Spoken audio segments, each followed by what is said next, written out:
thanks for coming in to paint with me. I appreciate it. I have my brand new stencils. The first one, I don't know how many there will be, but for certain there's this one. And the reason that I'm doing my own stencils, or at least this one, is because I was having a hard time with things getting discontinued and whatnot. By the time that a class was accepted and then you wait for a period of time for it to come around, some things were getting discontinued. And I get that because they're a business and they need to remain profitable. But as a painter, it's frustrating, right? You want to have those materials when you need them. And so this is my solution. So today I'm going to show you how I use my stencil. And if you haven't seen the way I do my snowflakes, I like to use a stencil, but then I do a lot of embellishing. So I will go over that process with you so that you can see exactly how I do them. And you can use a stencil of your choice, or you can go to my website, lizbethstull.com, and you can get one of my stencils.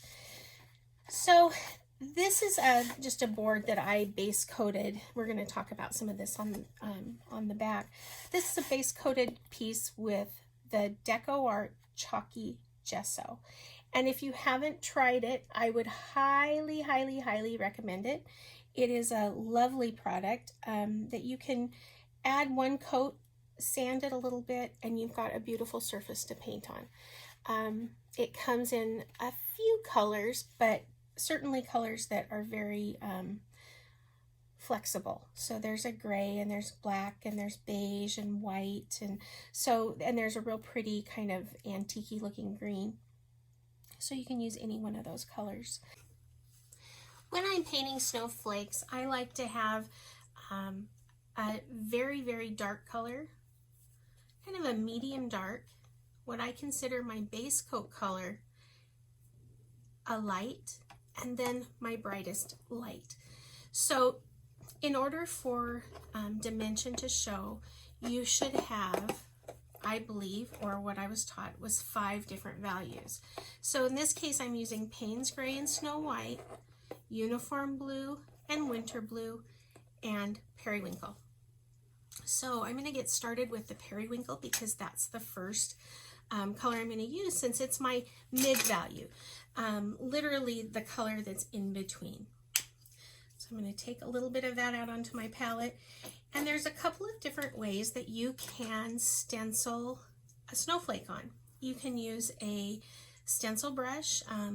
This is Lori Spelt's stencil brush that I like real well. And when you load a stencil brush, you want to make sure that you tip it in the paint, and then you go one way and then the other way, and back and forth till it's really well worked in there. And then you're going to have a paper towel, and you're going to get all that paint off and test it on a side of that paper towel to make sure that there's not too much paint in there. Because when you have too much paint, that's when the paint goes underneath the stencil and you run into problems. I love using those, but today, since I'm not going to do more than one, I am going to show you just on a piece of black paper, and I'm going to use a makeup sponge. And this is just a little makeup sponge that I use. I love these. I get them off of a website, but they're called they're called makeup sponges, but the website is Cosmetics, and it's spelled with a Q-O-S-M-E-D-I-X, I believe. So Cosmetics carries them this way, and they're nice for travel because it's all together in one piece. I can pull off one and pull them apart, and that's how those work. So that's kind of a fun and usable kind of a thing. So I'm going to do the same thing with my sponge that I do if I was using a stencil brush. I'm going to tip into the paint, and I'm going to just tap, tap, tap, tap, tap over here on the side. Now, I didn't grab a whole bunch of paint. I really want to make sure that when I look at that, that doesn't have any glops or gloops or shiny, really. It's just paint. And if I've got too much, I can go over here, but see how nice and soft that is? That's exactly how I want it. So I'm going to just tap up and down very softly. And if I were not taping, I would be going much faster. But if I wiggle my table, then you're going to wiggle, and it's going to seem like you're on a roller coaster or something. So I'd always rather have it too soft than too bright. I pick up. If I want, I can adjust it. Notice I didn't move it.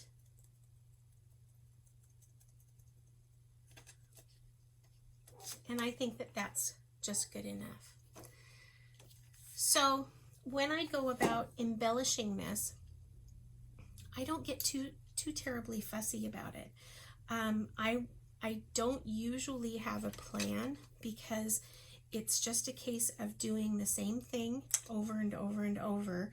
And if you do it on one of the little points, then you've got to do it on all of the little points. And it's just kind of the only rule that there is. Now on my stencil, you'll notice that there's some of the snowflakes have 8 sides, or 8, I don't know what they call those little arms that come out. And it's exactly the same. This one has 8 as well, a little bit different. But now this one has 4, these 4, and then these 4. So they're a little bit different. So you've got some more choices to make there. You can handle them either way, and you'll have nice results. So no worries there. So I've gotten some of my winter blue out. If I wanted to, I could even start out with the periwinkle. Let's put a few periwinkle on there just so you can see what it would look like, tone on tone kind of. I can just pop some strokes. There's a little V shape there that I kind of want to utilize. Oops. And every time I do these, they're going to be a little bit different. Like a snowflake, it's fun to do these where they're very different because every snowflake's different, right? So if you look on this other sample board that I made, if you look right over here, these are the same stencil. I just embellished them differently. Crazy, huh? These two, the same stencil. I just embellished them differently. So your possibilities are really, really endless.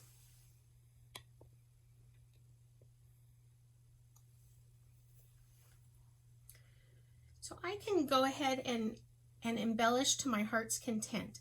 I can, maybe I'm going to put a little stroke here and come out. And maybe I want, well, I better do it the way I said I was going to do it, right? You have to do all of them and then come back and add another one. Otherwise, you forget. And it's a lot harder, I think, to go back and add in the ones that you had a great time doing the first route through. So, but I can go all the way around however I want with that periwinkle. Then I'm going to take my winter blue, and now I'm thinking about the colors that I gave you. That Payne's gray and that uniform blue, I should go back and tell you what I would do with it since it's so dark. I would use that as my background color. This is black just because it simplifies giving you an example of what I'm doing. But if this were a piece like several of my pieces have this background, but there's the penguins, the Frosty Friends that are building a frosty penguin snowman, but it's a frosty penguin man, and the background is layered. The same layering is on the new North Pole Express. And what I've done is I've used this color palette that I've told you about. I've base coated with one of them, and then I start stenciling and layering those colors, and then I slip, slap, and glaze, and then I layer that stencil and do some more colors. So it really gives you endless possibilities, and add in some of that vintage effects and wash over a layer or two. Ooh, it's really pretty.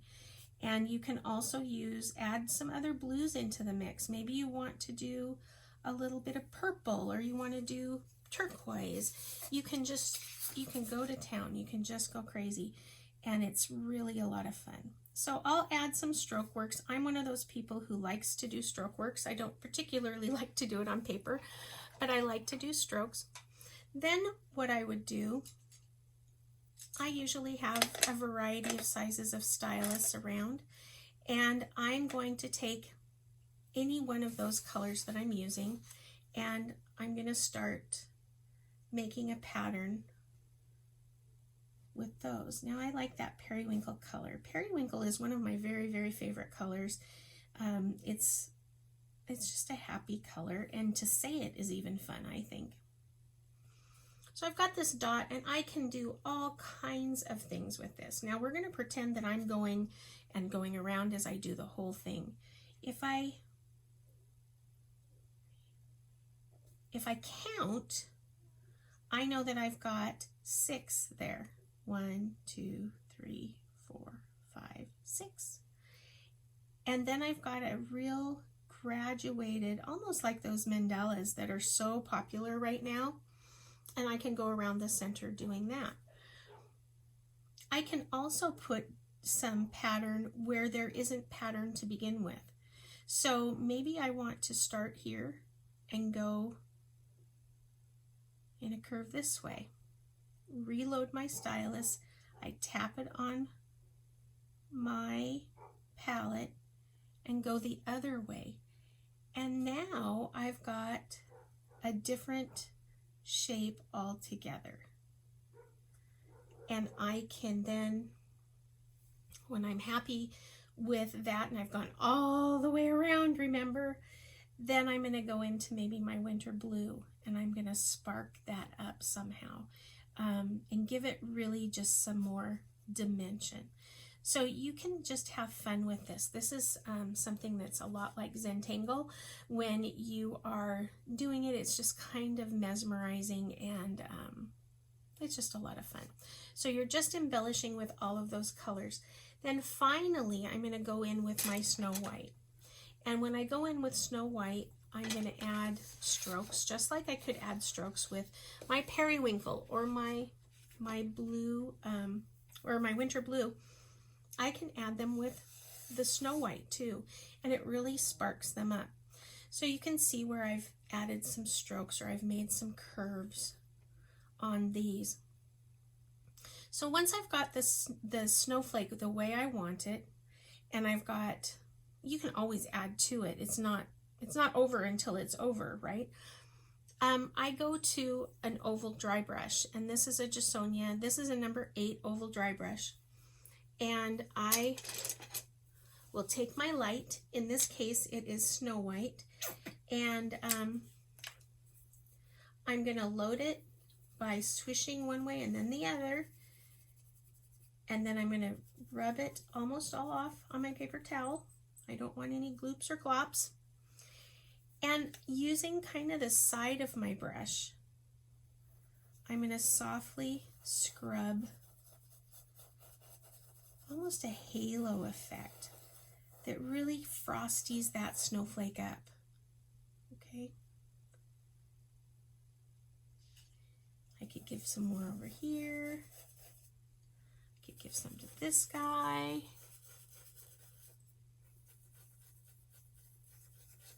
And then just continue to get bigger and bigger. And you can give it as much or as little as you want. Say I got too much. I could always go into my darker colors and glaze over it, and then it would bring it right back. So you don't have to worry. You can also use just the stencil in the background, and you don't have to embellish every single one. Sometimes less is more, and you can just do 1 or 2, Maybe you want to put a little bit of a halo on some of those. Or maybe you want to stencil with a different color blue, just a few here and there. The possibilities are really infinite. It's a lot of fun.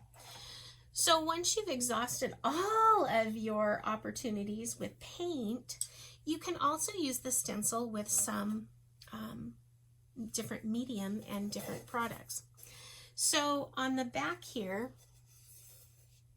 you can see where I have, this one I stenciled with liquid glass. This is a media product from DecoArt, and it really makes things look wet. When you do this in the background, it's really going to look shiny and pretty. You want to make sure that you do it when your piece is not varnished. If you do it on top of varnish, or my experience has been it tends to yellow.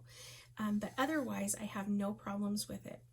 Another way I like to use it is I stencil liquid glass, and then I pour on one of my favorite things, the crystal glamour dust. Now this is the loose glamour dust. This isn't the paint. This is just the loose dust.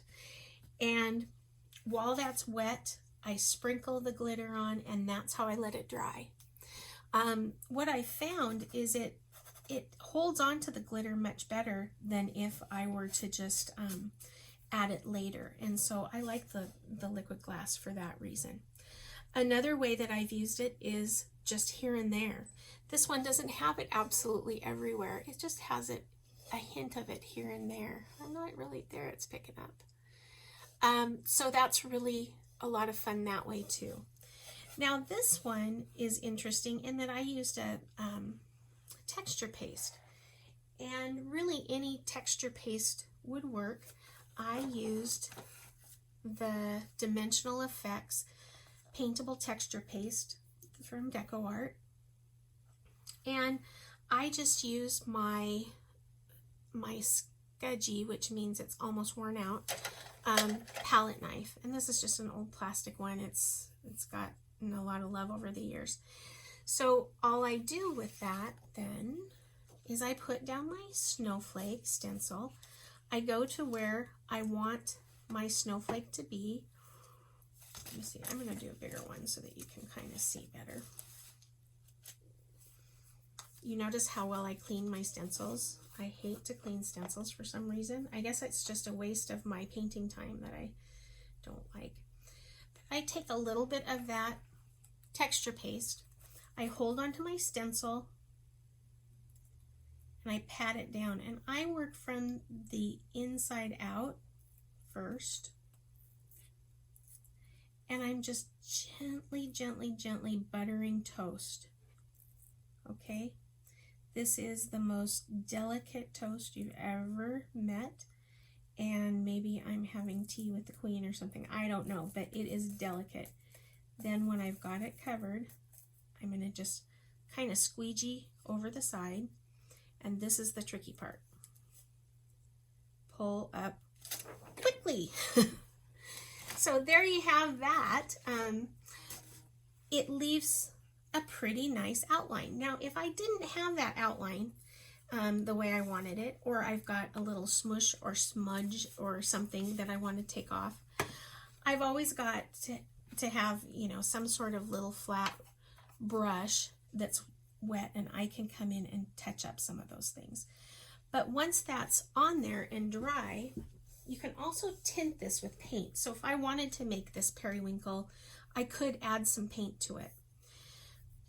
But what I like to do is if sometimes I don't mind it being this kind of grayed color, because when I go in with my dry brush, look what happens. It picks up that paint and becomes even more white and frosty. So it's actually acting as another color on your palette. So up to you. You can do it however you like. And then that's one of the options. These little guys, I've done some snow with just dip dots of liquid glass. These have glitter, these do not. And another thing I like to do with the liquid glass is I like to put it on my snow.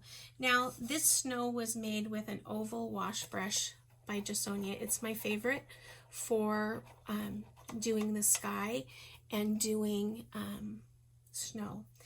And it's going to look like a possibilities brush. I usually use a 3/4. But it's not. It doesn't have the crimped fiber. It lays really nice and flat, and it holds a ton of water. That is several ton. So if I've got, this is a kind of a squidgy board that I used for something else, and now I've got paint on it. But if I wanted to do some snow, I would first of all have planned better, and I would have my paintbrush more saturated with water. But I'm going to have it wet just like I would if I were side loading. I'm going to walk it out on my palette just like I would if I were side loading. And then I'm going to just touch it down. You can tell that this hasn't been very wet. And then I can walk this out and just blend that real pretty. I'm going to pick up some water because this is a dry brush right now. Then I can come in and I can add more.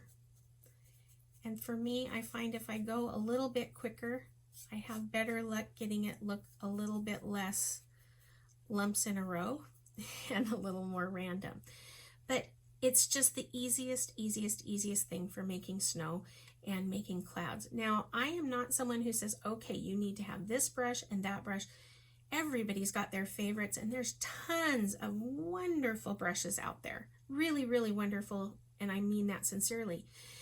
But this brush is different for me. I also like it for if I've got a tray or something, and I am shading inside the rim or something on that tray.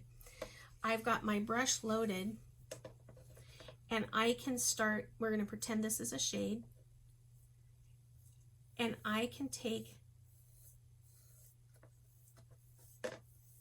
that, I could go probably close to all the way around the board. But what else I can do is this leaves it really nice and wet. So now I can also walk this corner out until the cows come home, right? Or the painters or somebody comes home. But it's really, really a nice brush. And if you take a mop brush, isn't it funny how you have 672,000 of something, and when you want it, you can't find it? So now I mop that, and I've got something that's gonna be doable once I get another kind of coat on there. But you would of course be doing something that's much less, there's so much contrast between black and white. It doesn't get much more than that. And so, but this, you kind of get the idea. Okay, so we've also taken some of the liquid glass and mixed it with my brush with the glitter. And I side loaded it to make my snow look a little bit shiny, maybe iced over a little bit and a little bit sparkly. I've also done it on this snowflake that I just added a little bit of snow or a liquid glass to. So it's a great product. I don't think I have anything more to say about that one. But you can use this with a lot of different things. If you have a favorite medium that you like to use, then by golly, that's the one to use. I haven't tried it with some of the other things, but it would also be pretty with the extreme sheen paints to do a little bit of that kind of metallic. It would be really elegant. Here's my new stencil. You can get it on my website, lizbethstoll.com, and please go into my YouTube channel. But this is on my website. So This is Lisbeth Stahl, Cottage Caboodle. Paint yourself a happy place.